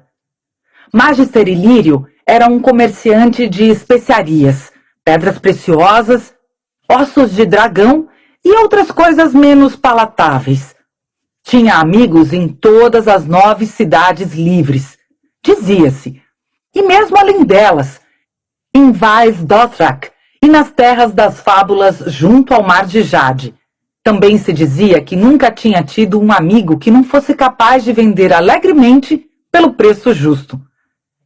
Dany escutava o falatório nas ruas e ouvia essas coisas, mas também sabia que era melhor não questionar o irmão enquanto ele tecia suas teias de sonho. Quando era despertada, a ira de Viserys era algo terrível. Ele a chamava o acordar do dragão. O irmão pendurou o vestido ao lado da porta. Ilírio enviará as escravas para lhe darem banho. Assegure-se de se livrar do fedor dos estábulos. Khal Drogo tem 1000 cavalos e hoje vem à procura de um tipo diferente de montaria. Estudou-a criticamente. Ainda tem as costas tortas. Endireite-se. Pôs as mãos nos ombros da irmã e puxou-os para trás. Deixe que vejam que agora tem a forma de uma mulher. Os dedos do irmão roçaram levemente seus seios em botão e apertaram um mamilo. Não me falhará esta noite. Senão será ruim para você. Não quer acordar o dragão, quer? Os dedos torceram-se, um beliscão cruel e duro através do tecido grosseiro da túnica. Quer? Não, respondeu Dany docilmente. O irmão sorriu. Ótimo. Tocou-lhe os cabelos quase com afeição. Quando escreverem a história do meu reinado, minha doce irmã, dirão que ela começou esta noite. Quando ele saiu, Dany foi até a janela e olhou melancólica as águas da baía. As torres quadradas de tijolo de Pentos eram silhuetas negras, delineadas contra o sol poente. Ela conseguia ouvir os sacerdotes vermelhos cantando, enquanto acendiam as fogueiras noturnas, os gritos de crianças esfarrapadas que brincavam fora dos muros da propriedade. Por um momento, desejou poder estar com elas, de pés nus, sem fôlego e vestida de farrapos, sem passados nem futuro, sem banquete para ir na mansão de Khal Drogo. Em algum lugar além do pôr do sol, do outro lado do mar estreito, havia uma terra de colinas verdes e planícies cobertas de flores e grandes rios caudalosos, onde torres de pedra negra se erguiam por entre montanhas azul acinzentadas, magníficas, e cavaleiros de armadura cavalgavam para a batalha sob os estandartes de seus senhores. Os Dothraques chamavam essa terra de Resh Andarli, a terra dos ândalos. Nas cidades livres, falavam de Westeros e dos reinos do poente. O irmão tinha um nome mais simples, chamava-lhe Nossa Terra. Para ele, as palavras eram como uma prece. Se as dissesse o número de vezes suficiente, os deuses certamente ouviriam. É nosso direito de sangue, usurpado por meios traiçoeiros. Não se rouba um dragão. Ah, não! O dragão se lembra. E o dragão talvez recordasse mesmo. Mas Dany não. Nunca vira aquela terra que o irmão dizia que lhes pertencia, esse domínio para além do Mar Estreito. Os lugares de que ele falava, Rochedo Casterly e o Ninho da Águia, Jardim de Cima e o Vale de Erin, Dorne e a Ilha das Caras, para ela eram apenas palavras. Viserys era um garoto de 8 anos quando fugiram de Porto Real para escapar ao avanço dos exércitos do usurpador. Mas Daenerys não passava de uma partícula de vida no ventre da mãe. Mesmo assim, por vezes, Dany conseguia visualizar os acontecimentos. Tantas tinham sido as ocasiões em que ouvira o irmão contar as histórias. A fuga no meio da noite para a Pedra do Dragão, com o luar cintilando nas velas negras do navio. Seu irmão, Rhaegar, combatendo o usurpador nas águas sangrentas do Tridente e morrendo pela mulher que amava. O saque de Porto Real por aqueles a quem Viserys chamava os cães do usurpador, os lordes Lannister e Stark. A princesa Elia de Dorne, suplicando misericórdia quando o herdeiro de Rhaegar lhe fora arrancado do seio e assassinado perante seus olhos. Os crânios polidos dos últimos dragões, ao olhar sem ver do alto das paredes da sala do trono, quando o regicida abrira a garganta do pai com uma espada dourada. Nascera em Pedra do Dragão, 9 luas depois da fuga, durante a fúria de uma tempestade de verão que ameaçava destroçar a estabilidade da ilha. Diziam que aquela tempestade tinha sido terrível. A frota Targaryen fora esmagada enquanto estava ancorada e enormes blocos de pedra foram arrancados dos parapeitos e desabaram sobre as águas encapeladas do Mar Estreito. A mãe morrera ao dá-la à luz, e por esse fato Viserys nunca a perdoara. Tampouco se lembrava de Pedra do Dragão.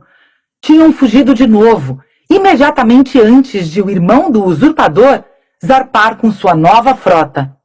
A essa altura dos 7 reinos, que tinham pertencido aos seus, restava apenas Pedra do Dragão, a antiga sede de sua casa. Mas não por muito tempo. A guarnição estava preparada para vendê-los ao usurpador, mas uma noite, Sir William Darry e 4 homens leais invadiram o quarto das crianças, raptaram-nas e sua ama de leite e zarparam sob a escuridão da noite em busca da segurança da costa bravosiana. Lembrava-se vagamente de Sir William, um homem que mais parecia um grande urso cinzento, meio cego, a rugir e berrar ordens de sua cama de doente. Os criados tinham vivido aterrorizados por causa dele, que sempre fora bondoso para Dany. Chamava-a de pequena princesa e, por vezes, Milady, e suas mãos eram macias como couro velho. Mas nunca deixava a cama, e o cheiro da doença impregnava-o dia e noite, com um odor quente, úmido, de uma doçura doentia. Nessa época, viviam em Bravos, na casa grande de Porta Vermelha. Dany tinha seu próprio quarto, com um limoeiro junto à janela. Depois da morte de Sir William, os criados roubaram o pouco dinheiro que lhes restava e, em pouco tempo, os irmãos foram postos fora da casa. Dany chorara quando a Porta Vermelha se fechara às suas costas para sempre. Desde então, tinham andado de um lado para outro, de Bravos para Myr, de Myr para Tyrosh, e daí para Qohor, Volantis e Lys, sem nunca ficarem muito tempo no mesmo lugar. O irmão não permitia. Insistia que os traidores contratados pelo usurpador viriam atrás deles, embora Dany nunca tivesse visto nenhum. A princípio, os magisteres, arcontes e príncipes mercadores tinham se sentido felizes por dar as boas-vindas às suas casas e mesas aos últimos Targaryen. Mas à medida que os anos foram passando e o usurpador continuou sentado no trono de ferro, as portas foram se fechando e suas vidas tornaram-se mais pobres. Anos antes, viram-se forçados a vender os últimos tesouros, e agora até o dinheiro que tinham obtido pela coroa da mãe desaparecera. Nas vielas e tabernas de Pentos, chamavam o irmão de Rei Pedinte. Dany não queria saber do que a chamavam. Um dia teremos tudo de volta, minha doce irmã, prometia-lhe Viserys. Às vezes, as mãos tremiam-lhe quando falava daquilo.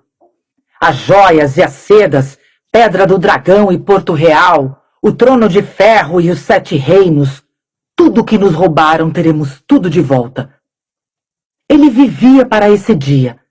Tudo que Daenerys queria de volta era a grande casa de Porta Vermelha, com o limoeiro em frente à janela do seu quarto, a infância que nunca conhecera. Ouviu-se um suave toque na porta. Entre, disse Dany virando as costas à janela. As criadas de Ilírio entraram com reverências e começaram a tratar de suas tarefas. Eram escravas, um presente de um dos muitos amigos Dothrax do Magister. A escravatura não existia na cidade livre de Pentos, e, no entanto, elas eram escravas. A mulher mais velha, pequena e cinzenta como um rato, nunca dizia uma palavra, mas a moça compensava. Era a favorita de Ilírio, uma jovem de 16 anos, cabelos claros e olhos azuis, que tagarelava sem cessar enquanto trabalhava. Encheram a banheira com água quente trazida da cozinha e perfumaram-na com óleos odoríferos. A moça puxou a túnica de algodão grosseiro pela cabeça de Dany e ajudou a entrar na banheira. A água escaldava, mas Daenerys não hesitou nem gritou. Gostava do calor. Fazia-a sentir-se limpa. Além disso, o irmão dissera-lhe com frequência que nunca nada estava quente demais para um Targaryen. A nossa é a casa do dragão, dizia. O fogo está em nosso sangue. A mulher mais velha lavou seus longos cabelos esbranquiçados e removeu suavemente os nós com uma escova, sempre em silêncio. A moça esfregou-lhe as costas e os pés e disse-lhe como tinha sorte. Drogo é tão rico que até seus escravos usam colares de ouro. Seu Calazar tem 100.000 cavaleiros e seu palácio em Vaes Dothrak 200 quartos e portas de prata sólida. E houve mais do mesmo gênero. Muito mais. Como Khal era um homem bonito, alto e feroz, destemido em batalha, o melhor cavaleiro que já montara um cavalo, um arqueiro demoníaco. Daenerys nada disse. Sempre dera como certo que se casaria com Viserys quando chegasse à idade adulta. Durante séculos, os Targaryen tinham se casado entre si, desde que Aegon, o Conquistador, tomara as irmãs como noivas. Viserys dissera-lhe 1000 vezes que a pureza da linhagem devia ser mantida, que o sangue real era deles, o sangue dourado da antiga Valíria, o sangue do dragão. Os dragões não acasalavam com os animais do campo, e os Targaryen não misturavam seu sangue com o de homens menores. E, no entanto, agora Viserys conspirava para vendê-la a um estranho, a um bárbaro. Quando ficou limpa, as escravas ajudaram-na a sair da água e secaram-na com toalhas. A moça escovou os cabelos dela até fazê-los brilhar como prata derretida, enquanto a mulher mais velha a untava com o perfume de flores de especiarias das planícies dothraquianas.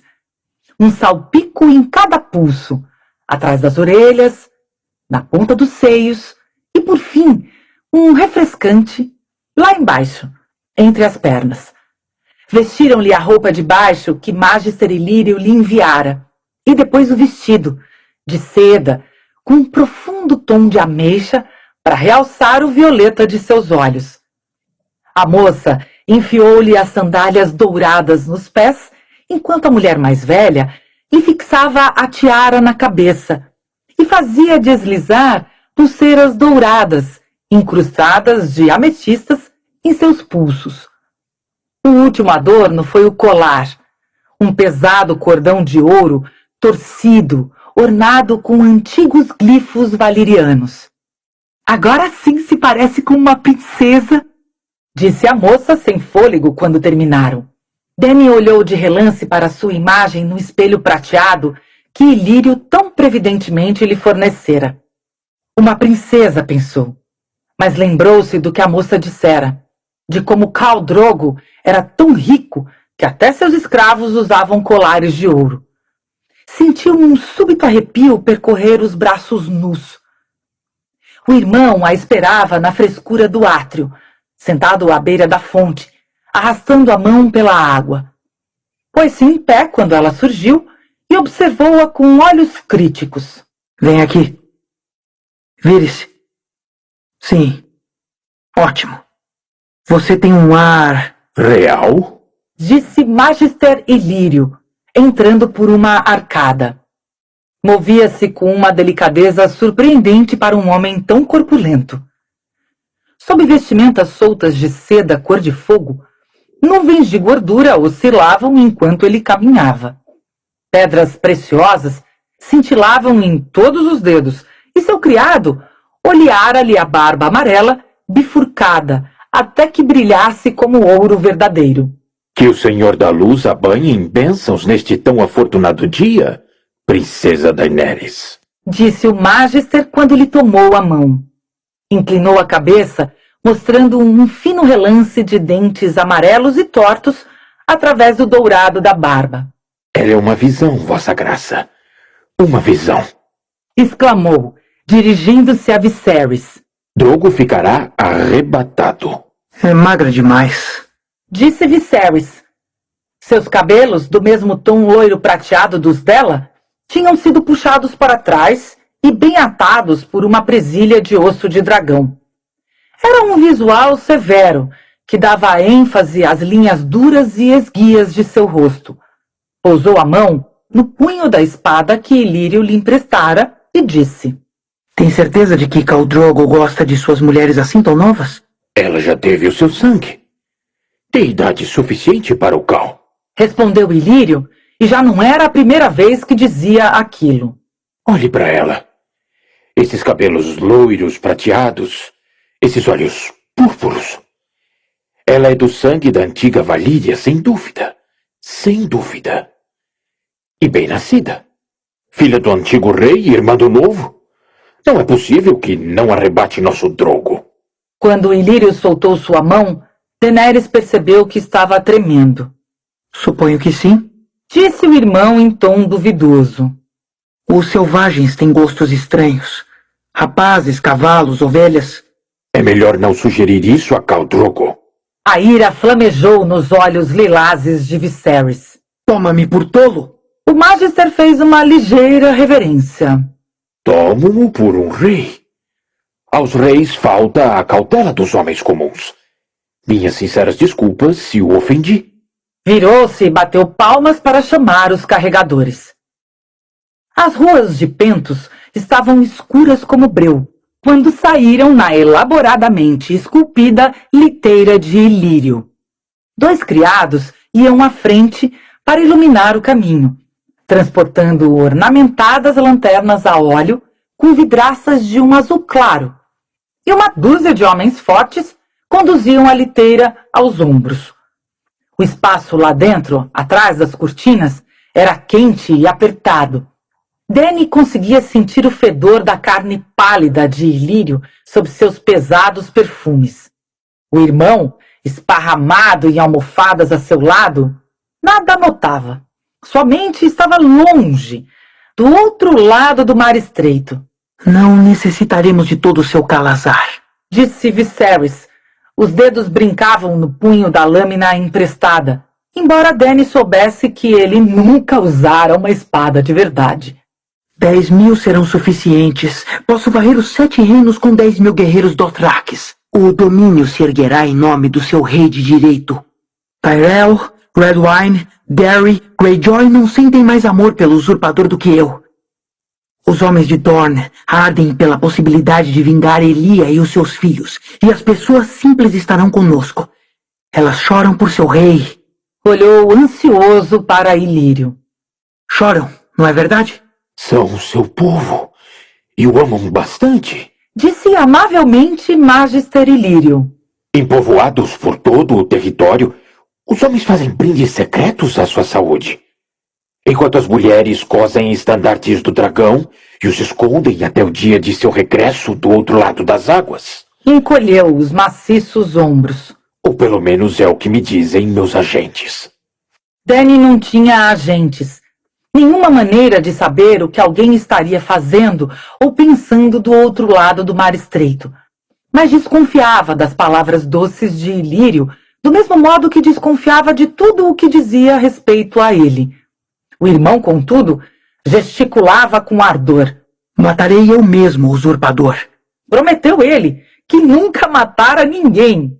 Tal como ele matou meu irmão Rhaegar, que também Lannister o regicida pelo que fez a meu pai. Isso será muito adequado, disse Magister Ilírio. Dany viu a minúscula sugestão de sorriso que brincava nos lábios cheios do homem, mas o irmão não reparou em nada. Acenando, ele afastou uma cortina e perdeu o olhar na noite, e Dany soube que estava lutando de novo a Batalha do Tridente. A mansão de 9 torres de Khal Drogo erguia-se junto às águas da baía, com era de tons claros cobrindo os muros altos de tijolo. Tinha sido oferecida ao Khal pelos magistérios de Pentos. Ilírio lhes disse: as cidades livres eram sempre generosas com os senhores dos cavalos. Não que temamos esses bárbaros, explicava Ilírio com um sorriso. O Senhor da Luz poderia defender nossas muralhas contra 1 milhão de dothraques. Ou pelo menos é isso que prometem os sacerdotes vermelhos. Mas para que correr riscos quando a amizade deles sai tão barata? A liteira em que seguiam foi parada no portão, e as cortinas puxadas rudemente para trás por um dos guardas da casa. Possuía a pele acobreada e os olhos escuros e amendoados de um dothraki, mas tinha o rosto livre de pelos e usava o capacete guarnecido de pontas agudas dos Imaculados. Avaliou-os friamente. Magister Ilírio rosnou-lhe qualquer coisa no rude idioma dothraki. O guarda respondeu-lhe no mesmo tom e, com um gesto, lhes deu passagem através dos portões. Dany reparou que a mão do irmão estava cerrada com força no punho da espada emprestada. Parecia quase tão assustado quanto ela se sentia. Eunuco insolente, murmurou Viserys enquanto a liteira subia aos solavancos até a mansão. As palavras de Magister Illyrium eram mel. Esta noite estarão presentes no banquete muitos homens importantes. Homens assim têm inimigos. O Khal deve proteger seus convidados. E Vossa Graça, acima de todos. Não há dúvidas de que o usurpador pagaria bem por sua cabeça. Ah, sim, disse sombriamente Viserys. Ele tentou, Ilírio, eu asseguro-lhe. Seus traidores contratados nos seguem para todo lado. Sou o último dragão e ele não dormirá descansado enquanto eu viver. A liteira desacelerou e parou. As cortinas foram puxadas e um escravo ofereceu a mão para ajudar Daenerys a sair. Seu colar, reparou ela, era de bronze comum. O irmão a seguiu com uma das mãos ainda fortemente cerrada no punho da espada. Foram necessários 2 homens fortes para pôr Magister Illyrio de pé. Dentro da mansão, o ar estava pesado com o cheiro de especiarias, noz de fogo, limão doce e canela. Foram levados através do átrio, onde um mosaico de vidro colorido retratava a destruição de Valíria. Óleo ardia em lanternas negras de ferro dispostas ao longo das paredes. Sob uma arcada composta por folhas de pedra interligadas, um eunuco anunciou a chegada. Viserys da casa Targaryen, o terceiro do seu nome. Gritou numa voz doce e aguda. Rei dos Ândalos, dos Rhoynares e dos primeiros homens, rei dos 7 reinos e protetor do território. Sua irmã, Daenerys, filha da tormenta, princesa de Pedra do Dragão. Seu honorável anfitrião, Ilírio Mopatis, Magister da cidade livre de Pentos. Passaram pelo eunuco e entraram num pátio orlado de pilares cobertos de era clara. O luar pintava as folhas em tons de osso e prata, enquanto os convidados vagueavam entre elas. Muitos eram senhores dos cavalos Dothraques, grandes homens de pele vermelho acastanhada, com os bigodes pendentes presos por anéis de metal e os cabelos negros, oleados, trançados e atados a campainhas. Mas entre eles moviam-se sicários e mercenários de Pentos.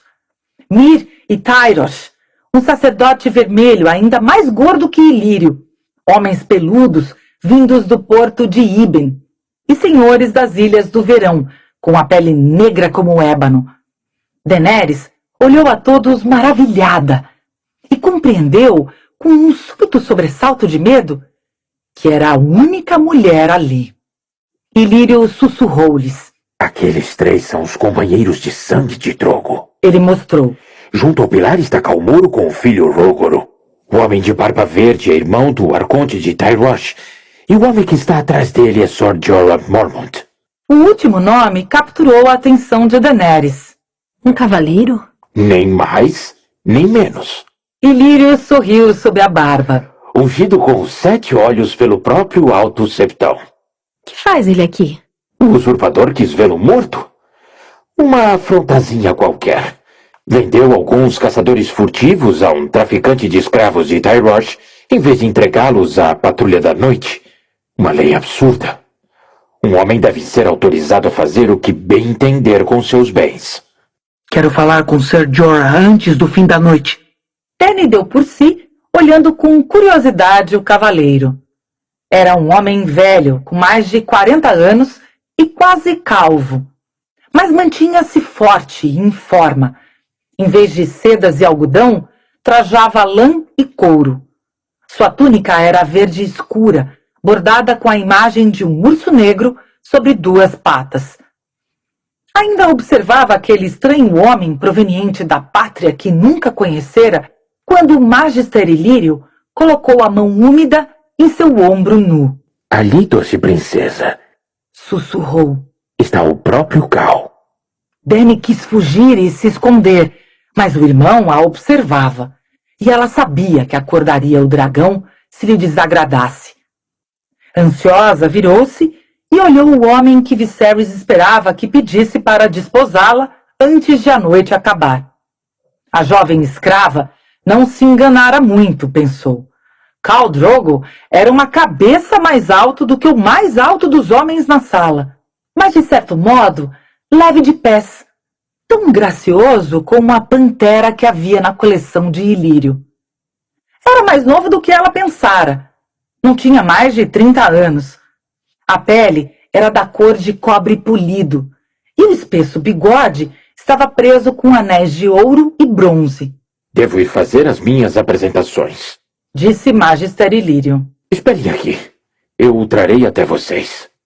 O irmão tomou-lhe o braço quando Ilírio se dirigiu, bamboleante, até o Cal, e seus dedos apertaram-na com tanta força que a machucaram. Vê a trança dele, querida irmã. A trança de Drogo era negra como a meia-noite, carregada de óleo perfumado e repleta de minúsculas campainhas que tiniam suavemente quando ele se movia. Chegava-lhe bem abaixo do cinto, até mesmo abaixo das nádegas. A ponta roçava-lhe a parte de trás das coxas. Vê como é longa? Continuou Viserys. Quando os Dothraques são derrotados em combate, cortam a trança em desgraça para que o mundo saiba da sua vergonha. Khal Drogo nunca perdeu um combate. É Aegon, o senhor do dragão regressado, e você será sua rainha. Dany olhou Khal Drogo. Seu rosto era duro e cruel. Os olhos tão frios e escuros como o ônix. O irmão Às vezes a magoava quando acordava o dragão, mas não a assustava como aquele homem. Não quero ser sua rainha. Ouviu sua voz dizer num tom fraco e agudo. Por favor, Viserys, não quero. Quero ir para casa. Para casa? Ele manteve a voz baixa, mas ela conseguia ouvir a fúria na entoação. Como podemos ir para casa, minha doce irmã? Eles roubaram nossa casa. Levou-a para as sombras, para fora da vista dos convidados, com os dedos enterrados em sua pele. Como podemos ir para casa? Repetiu, referindo-se a Porto Real, a Pedra do Dragão e a todo o território que tinham perdido. Dany se referira apenas aos seus aposentos na propriedade de Ilírio, que certamente não era sua casa verdadeira, mas era tudo o que possuíam. No entanto, seu irmão não quis ouvir. Para ele, ali não havia uma casa. Mesmo a grande casa com a porta vermelha não tinha sido uma casa para ele. Seus dedos enterravam-se com força no braço dela, exigindo uma resposta. Não sei, disse Dany por fim, com a voz perdendo a firmeza. Lágrimas jorraram-lhe dos olhos. Mas eu sei, disse ele com uma voz cortante. Vamos para casa com um exército, minha doce irmã. Com um exército de Khal Drogo. É assim que vamos para casa. E se para isso tiver de se casar com ele e com ele dormir, é isso que fará. Ele sorriu para ela. Deixaria que todo o seu Calazar a fudesse se fosse preciso, minha doce irmã. Todos os 40.000 homens e também os seus cavalos, se isso fosse necessário para obter o meu exército. Fique grata que seja só o Drogo. Com o tempo pode até aprender a gostar dele. Agora enxugue os olhos. Ilírio está trazendo para cá e ele não vai vê-la chorar. Dany virou-se e viu que era verdade. Magister Ilírio, todos sorrisos e reverências, escoltava Khal Drogo na direção do lugar onde se encontravam. Afastou com as costas da mão as lágrimas que não tinham escorrido de seus olhos. Sorria, murmurou Viserys nervosamente, com a mão caindo sobre o punho da espada. E fique ereta. Desde que ele veja que você tem seios. Bem sabem os deuses que os têm bem pequenos. Daenerys sorriu e se aprumou. Capítulo 4. Eddard. Os visitantes entraram pelos portões do castelo como um rio de ouro e prata e aço polido. 300 homens, um esplendor de vassalos e cavaleiros, soldados juramentados e cavaleiros livres. Sobre suas cabeças, uma dúzia de estandartes dourados esvoaçavam de um lado para o outro ao sabor do vento do norte, adornados com o veado coroado de Barton. Ned conhecia muitos dos cavaleiros. Ali vinha Sir Jaime Lannister, com os cabelos tão brilhantes como ouro batido. E ali estava Sandor Clegane, com a face terrivelmente queimada.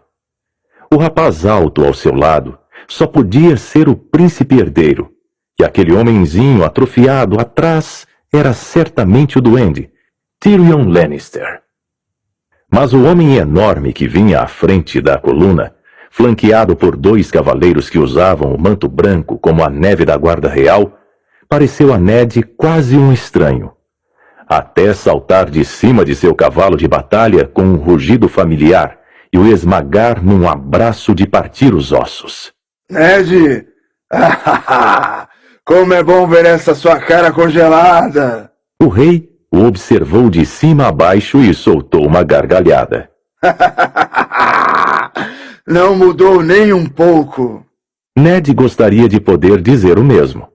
15 anos antes, quando tinham cavalgado juntos para conquistar um trono, o senhor de Ponta Tempestade era um homem sem barba, de olhos claros e musculoso, com um sonho de donzela. 6 pés e meio de altura, erguia-se acima dos outros homens, e quando punha a armadura e o grande capacete provido de chifres de sua casa, transformava-se num autêntico gigante. Também tinha a força de um gigante, e sua arma predileta era um martelo de batalha com ponta afiada que Ned quase não conseguia erguer do chão. Naquela época, o cheiro do couro e do sangue aderira à sua pele como perfume. Agora era perfume mesmo que aderia à sua pele, e a largura já se equiparava à altura. Ned vira o rei pela última vez 9 anos antes, durante a rebelião de Balon Greyjoy, quando o veado e o lobo gigante tinham se juntado para acabar com as pretensões do autoproclamado Rei das Ilhas de Ferro. Desde a noite em que estiveram lado a lado no quartel-general derrotado de Greyjoy, quando Robert aceitara a rendição do senhor rebelde e Ned tomara seu filho Theon como refém e protegido, o rei ganhara pelo menos 8 stones. Uma barba tão grosseira e negra como o fio de ferro cobria-lhe a face, escondendo o duplo queixo e a flacidez das bochechas reais. Mas nada conseguia esconder aquela barriga ou os círculos escuros sob os olhos. Contudo, Robert era agora o rei de Ned, e não apenas um amigo. Portanto, limitou-se a dizer: Vossa Graça, Winterfell é vosso.